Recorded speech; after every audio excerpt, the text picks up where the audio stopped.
예, 안녕하십니까. 우리 모든 성도님들, 이 시간은 우리가 교과 공부를 하는 시간입니다. 오늘은 제8과 내 백성을 위로하라라는 이 제목을 우리가 함께 말씀을 연구하도록 하겠습니다. 먼저 우리 하나님께 기도하고 시작하겠습니다. 감사하신 아버지 하나님, 오늘도 주의 은혜 가운데 우리 모두가 비록 몸은 성전에 가 있지 못할지라도 마음은 우리 모두가 성전을 향하여 있을 줄로 믿습니다. 하나님, 우리와 함께 하셔서 우리가 이사야서 40장을 펴고 하나님께서 그때에 이사야 선지자에게 허락하셨던 그 기별이 오늘 우리의 기별이 되어서 이 기별을 통하여 우리가 위로를 받고 희망을 얻고 주의 오심을 간절히 사모하는 복된 성도들 되도록 축복하여 주시옵소서. 우리에게 하늘의 지혜가 필요하오니 하나님 잘 이해하고 잘 깨닫고 그 말씀대로 순종하며 생애하는 모든 우리 교과 반생들이 되도록 축복을 허락하여 주시옵기를 우리 구주 예수님의 이름으로 기도하옵나이다. 아멘. 예, 오늘은 날씨도 많이 포근해졌고 모든 것들이 좀 정상으로 돌아와 있는 것 같아서 아주 다행입니다. 자, 여러분 우리 공부하신 분들은 잘 아시겠지만 우리 교과서 그 서론에 보면은 세상에 평화가 임한 사실도 모른 채 무려 27년을 이 괌의 밀림 속 한 토굴에 숨어 살았던 그 일본인 폐잔병에 관한 이야기가 나옵니다. 저는 개인적으로 그 괌을 굉장히 잘 압니다. 그리고 물론 오늘 나오는 이 이야기도 제가 할 얘기는 굉장히 많습니다만은 뭐 할 시간은 없고 혹시 언제 시간이 되면은 이 사람이 얽힌 더 재밌고 그런 이야기 좀 들려드릴 수는 있습니다. 어찌됐건 간에 이 괌에 가면은 이 사람의 이름을 따서 이 요코이 동굴이라는 아주 유명한 지금은 관광지가 되어 있습니다. 간단하게 우리가 좀 교과에 나온 내용을 소개하면 이 태평양 전쟁이 거의 끝날 무렵이던 1944년에 일본군 소위로 괌에 파견되었던 이 일본군 병사 요코이 쇼이치라는 사람이 숨어 살았던 이 동굴이 요코이 동굴인데 그는 괌에 배속된 지 1년도 채 되지 않은 1945년에 일본이 항복을 하게 되죠. 그래서 패망을 하게 됩니다. 이때 일본군 폐잔병이 되어서 홀로 이 토굴에서 무려 27년이나 생존했던 사람이 머물렀던 곳이 이 요코이 동굴이라는 곳입니다. 근데 이 사람은 1952년이 되어서야 비로소 미군이 하늘에서 뿌린 전단지를 통해서 일본이 패망한 소식을 알게 되지만 믿지 않고 또 이 땅에 평화가 도래한 줄도 모른 채 홀로 두려움과 공포 속에서 이 낯선 땅, 이 괌의 밀림 한가운데서 외롭게 살아가는 그런 스토리입니다. 혹시라도 이 발각될까 두려워서 지금 사진에도 나오지만 토굴 속에 들어가서 웅크린 채로 저렇게 지내다가 불도 피우지 못한 채로 낮이면 여기 이렇게 숨어 있다가 밤 되면 물가로 가서 먹을 것을 구하는 그런 아주 소망 없는 그런 아픔의 세월을 그가 보냅니다. 그러다가 1972년 그의 나이 57세에 이 괌에는 참호로 원주민이라고 합니다. 이 참호로족에 의해서 발견되어서 드디어 세상에 나온 사람입니다. 그리고 그는 그제야 세상이 바꿔진 것을 알게 되었죠. 자, 여러분, 이 사람의 이런 이야기가 왜 우리 교과에 암기 교과에 이렇게 등장을 했을까요? 여러분 어떻게 생각하십니까? 이 사람처럼 때로 세상은 이 땅에 평화가 왔음에도 이를 전혀 알지 못하고 온갖 두려움과 공포 속에서 살아간다는 것입니다. 혼자서는 결코 이런 두려움을 극복할 수도 없고 참된 평화를 누릴 수가 없는 것이지요. 그래서 이 자신만의 고정된 두려움과 삶의 무서운 공포의 틀에서 벗어나기만 한다면 뭐가 있어요? 진정한 평화와 행복이 준비되어 있는데 말입니다. 여러분, 그리스도 안에 참된 평화와 행복이 있습니다. 아멘입니까? 네. 이것이 오늘 우리가 배워야 할 이 교과의 큰 교훈일 것입니다. 이제 다 함께 오늘 공부할 제8과 기억절 이사야 40장 9절 함께 보도록 하겠습니다. 다 교과를 보시고 너는 높은 산에 오르라 아름다운 소식을 예루살렘에 전하는 자여 너는 힘써 소리를 높이라 두려워하지 말고 소리를 높여 유다의 성읍들에게 이르기를 너희의 하나님을 보라 하라. 네, 이 이사야 선지자는 높은 산에 올라서 유다의 각 성읍들에게 아름다운 소식을 전하라고 하는데요. 이 이사야 당시 과연 무엇이 그들에게 아름다운 소식이었을까요? 오늘 교과의 이 전체적인 제목이 내 백성을 위로하라입니다. 그리고 일요일 날 이 소 제목이 뭔가 하면은 미래를 위한 위로라고 그렇게 되어 있습니다. 그렇다면 위로, 이 위로에 대한 기별이 오늘의 주제라는 말씀인데 먼저 우리 모두 이사야라는 이름부터 한번 잠시 생각해 보도록 하겠습니다. 이 이사야라는 이름은 여호와는 구원이시다라는 뜻입니다. 결국 이 이사야의 이름 뜻 그 자체가 이사야서의 주제가 되는 것입니다. 다시 말해서 이 이사야가 전하는 기별인 오직 하나님이 우리의 구원자 되심이라는 이것이야말로 나라를 타 민족에게 빼앗긴 그런 절망 속에 있는 유다 민족에게는 정말로 커다란 위로와 희망의 빛이 되는 그런 기별인 것이죠. 또한 영적 이스라엘 백성인 우리에게도 이 이사야서의 기별이야말로 온 세상을 향한 진정한 복음인 것입니다. 그래서 이사야서를 구약에 뭐라고 그래요? 네, 이사야서를 구약의 복음서라고 합니다. 그래서 신약 성경에는 4복음서가 있다면 이 이사야서는 구약의 복음서 곧 제5복음서라고들 그렇게 합니다. 오늘의 우리 주제를 보다 더 명확하게 이해하기 위해서는 우리가 지난주까지 공부했던 이사야 36장부터 39장에 있는 내용을 아주 간단하게 한번 상기시켜 볼 필요가 있습니다. 우리가 잘 이해하시는 대로 아주 금세라도 이 아수르의 힘에 의해서 멸망당할 것 같았던 이 유다는 하나님의 개입하심으로 하나님에 의해서 아수르 군대를 물리치는 참으로 놀라운 기적을 우리는 공부했습니다. 이 일은 결코 히스기야의 능력도 아니었고 또한 유다 군대의 능력도 결코 아니었습니다. 오직 여호와 하나님께서 행하신 놀라운 이적이었습니다. 그리고 위기의 때마다 하나님께 매달리는 히스기야의 믿음을 보신 하나님께서는 나라를 구할 뿐만 아니라 그의 질병까지도 치유해 주시고 무려 몇 년이나 더 살게 해주셨어요. 15년이나 더 살게 하셨습니다. 그리고 그 징표로서 보여주신 것이 바로 해가 10도나 뒤로 물러가게 하는 이런 기이한 기적을 베풀지 않았습니까?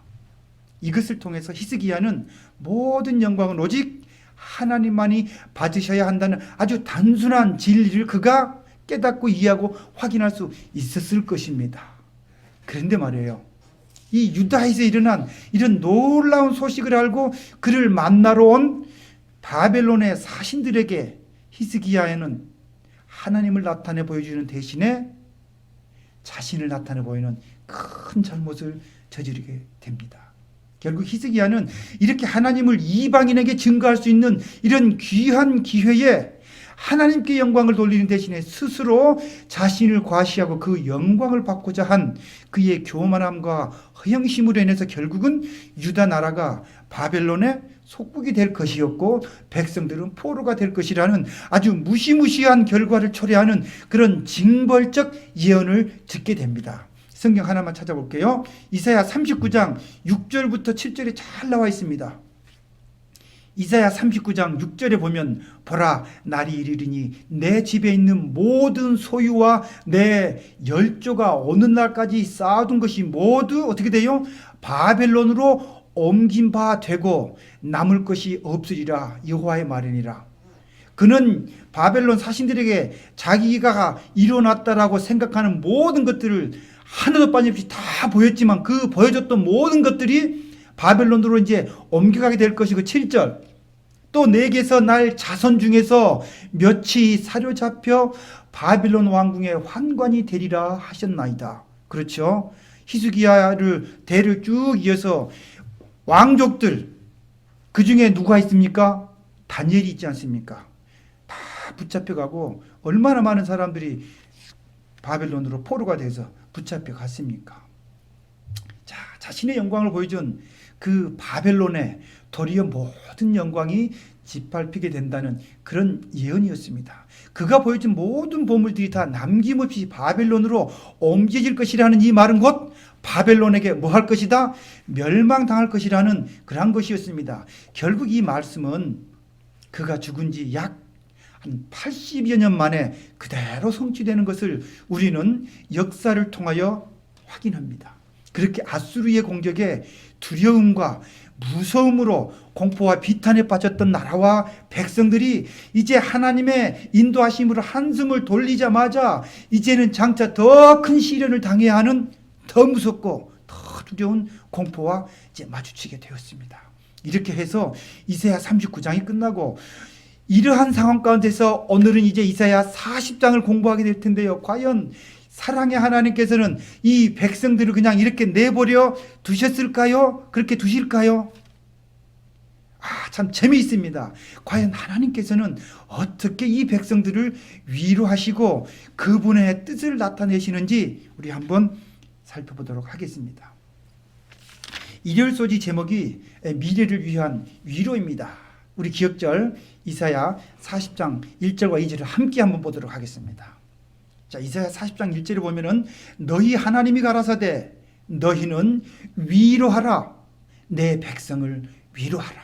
2절 너희는 정다이 예루살렘에 말하며 그것에게 외쳐 고하라 그 복역의 때가 끝났고, 이 복역이란 말은 어떤 속박의 때가 끝났고 그 죄악의 사함을 입었느니라. 그들의 온갖 죄악으로 인해서 그들이 복역을 할 수밖에 없었지만 복역의 때도 끝나고 그 죄악의 사함도 입었느니라. 그 모든 죄를 인하여 여호와의 손에서 배나 받았느니라 할지니라.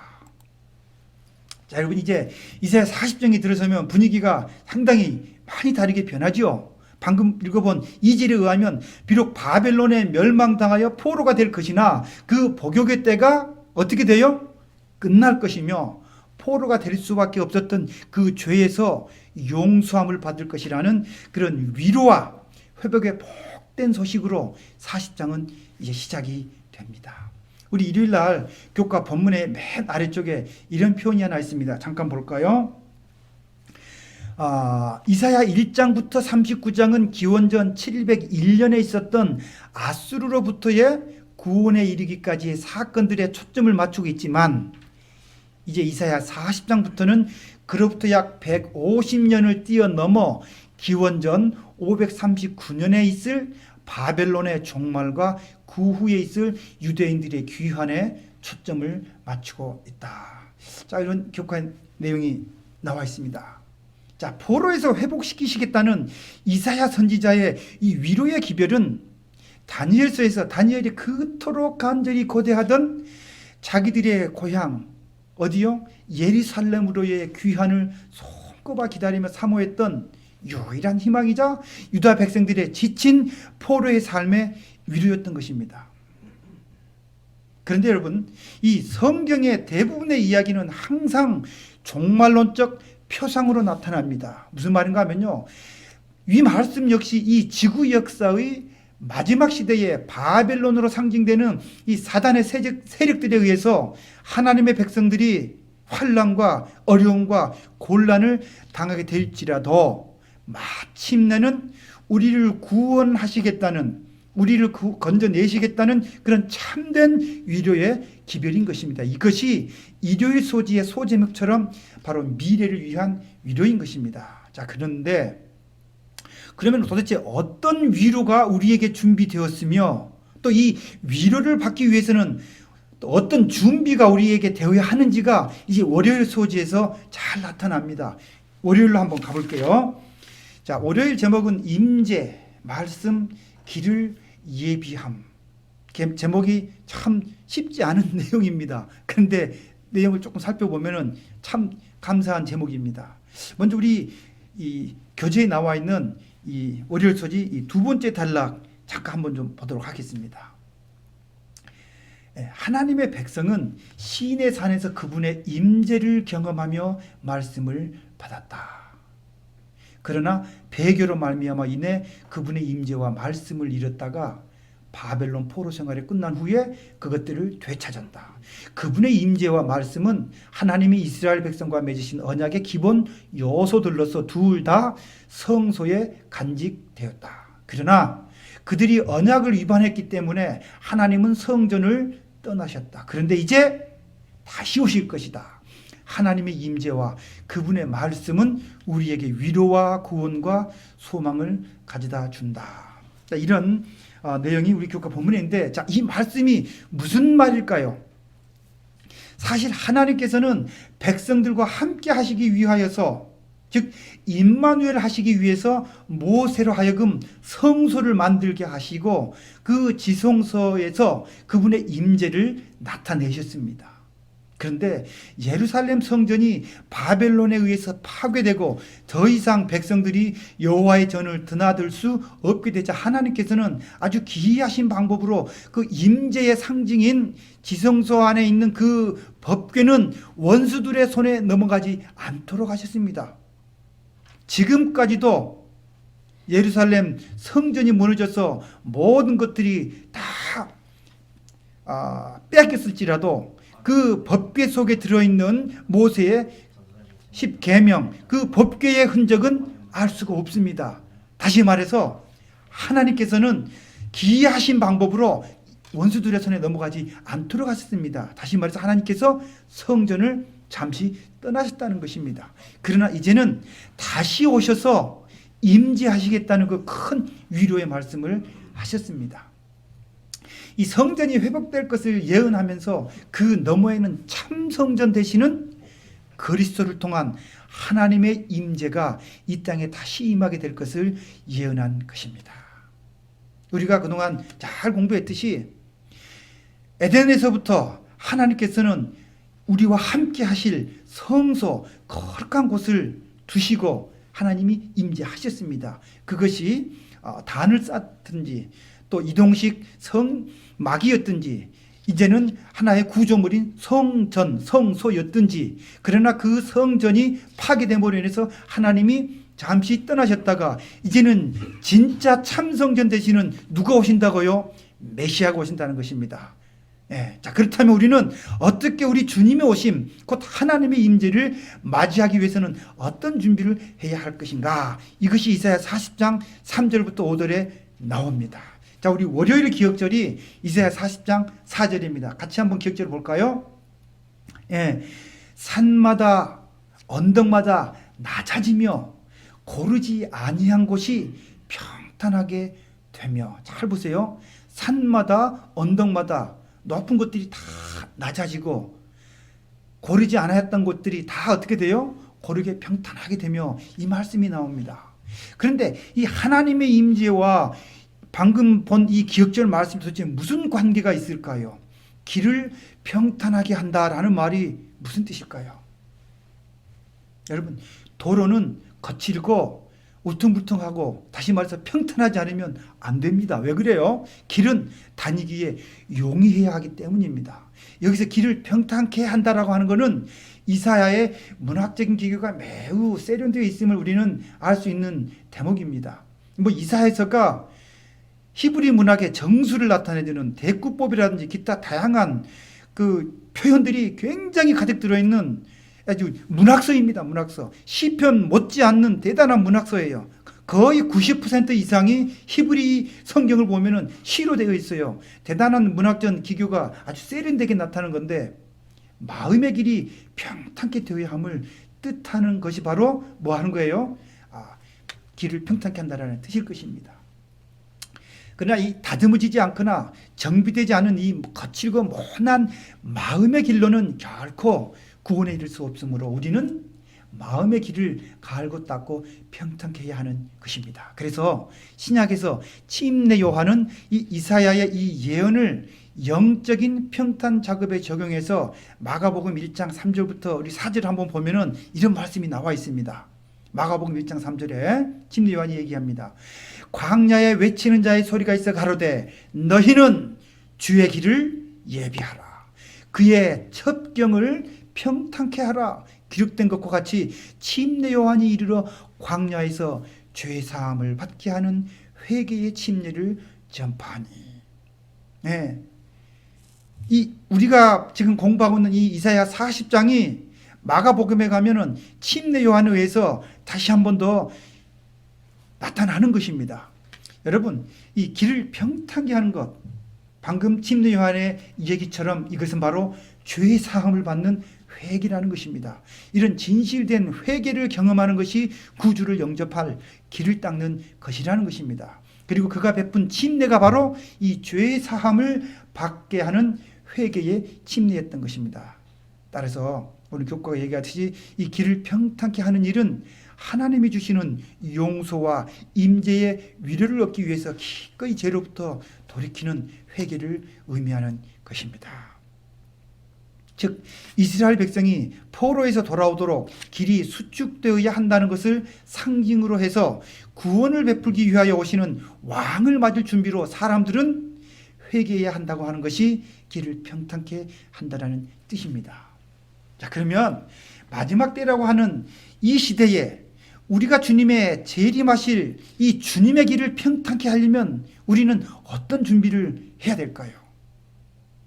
우리가 재림 성도 또 재림의 기별을 갖고 소명으로 살아가는 성도들인데 우리는 어떻게 해야 될까요?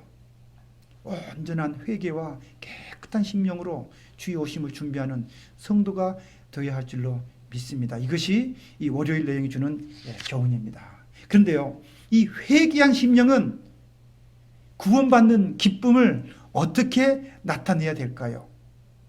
그죠? 우리가 회개하고 또 하나님을 영접하는 그 기쁨이 우리가 감당하기 힘들 만큼 큰 기쁨으로 다가오게 될 텐데 우리는 이 기쁨을 어떻게 할 것인가? 화요일에 이에 관한 교과 내용이 이어집니다. 그 화요일 제목이 전도의 기원이라 그랬습니다.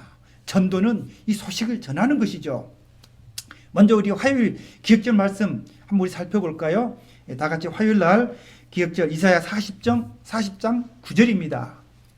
아름다운 소식을 시온에 전하는 자여 너는 높은 산에 오르라. 아름다운 소식을 예루살렘에 전하는 자여 너는 힘써 소리를 높이라. 똑같은 말이 반복이 되죠. 아름다운 소식 시온에 전하는 자여 예루살렘에 전하는 자여 너는 높은 산에 오르라. 너는 힘써 소리를 높이라.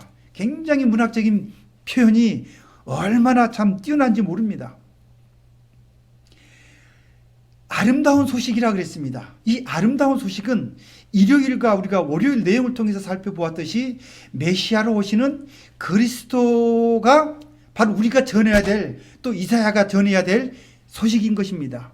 40장 10절과 11절에는 여호와께서 아주 강한 자로 임하셔서 목자같이 양떼를 먹이실 것이라고 또 묘사가 되는데요. 이것이 큰 위로였고 이 소식이 아름다운 소식 아니겠습니까? 왜냐하면 이 시대가 비록 바벨론에 의해서 멸망이 예언되었을지라도 두려워하는 이 유다 민족에게는 그러나 하나님께서 회복시켜 주실 것이라는 이런 위로의 말씀, 이것이 참으로 아름다운 소식이 아니었겠습니까?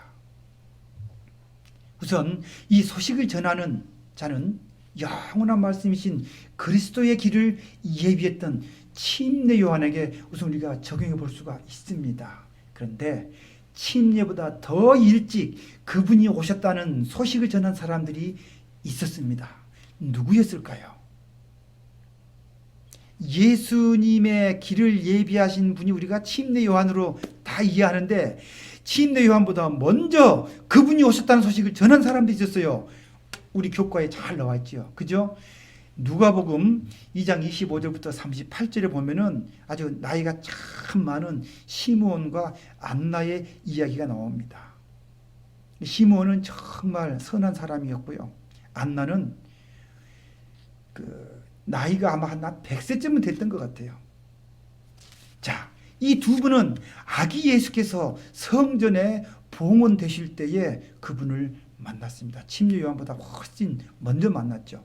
이 예루살렘에 의롭고 경건한 사람이었던 시므온은 실제로 아기 예수를 품에 안고 다음과 같은 말을 합니다. 그게 누가복음 2장 30절과 32절에 나오는데 같이 한번 볼게요. 자, 내 눈이 주의 구원을 보았사오니.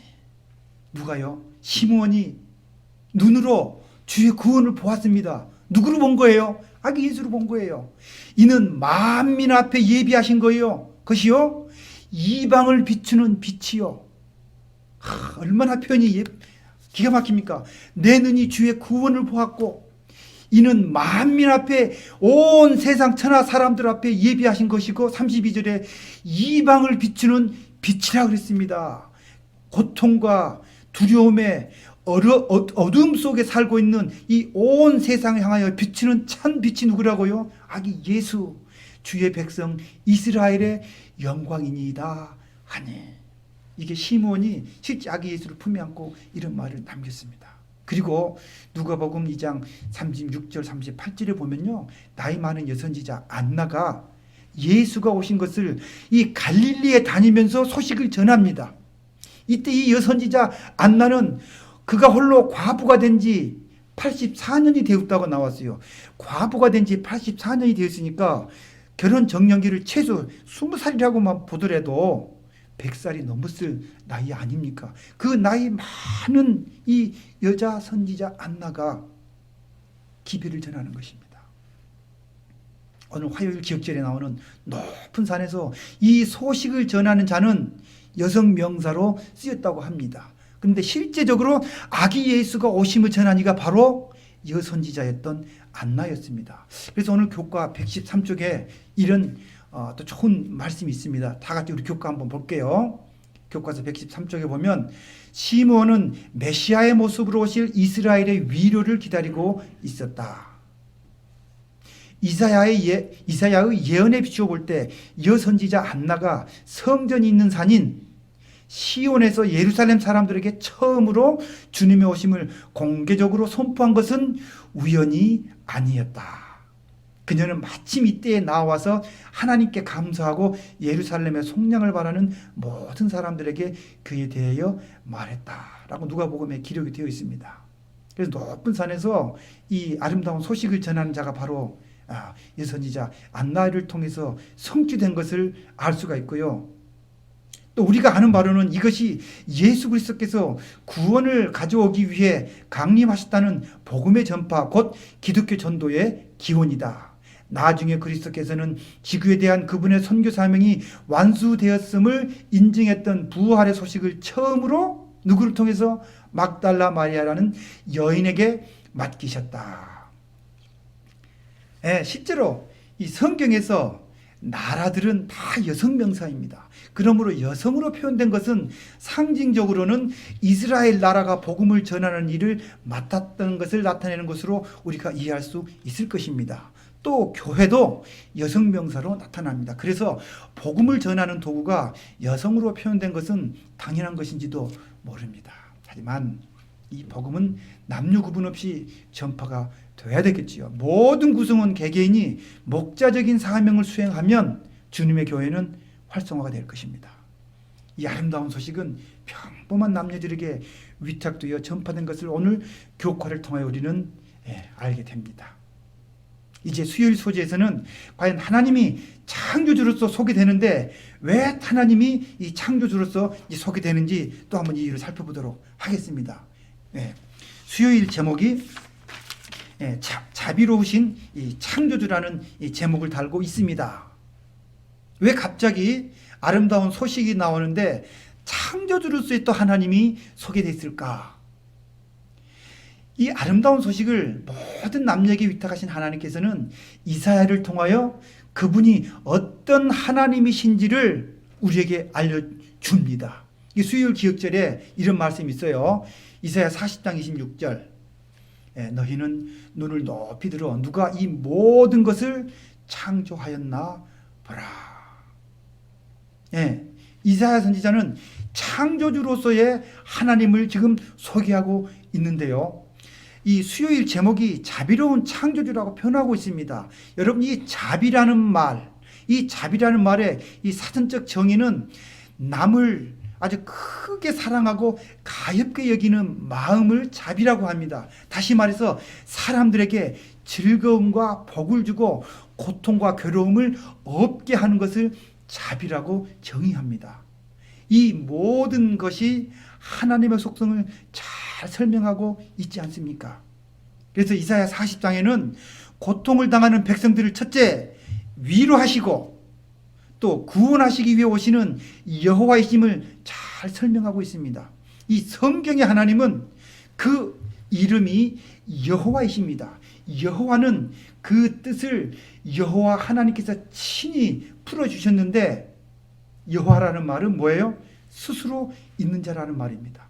우리 출애굽기 3장 14절 가볼게요.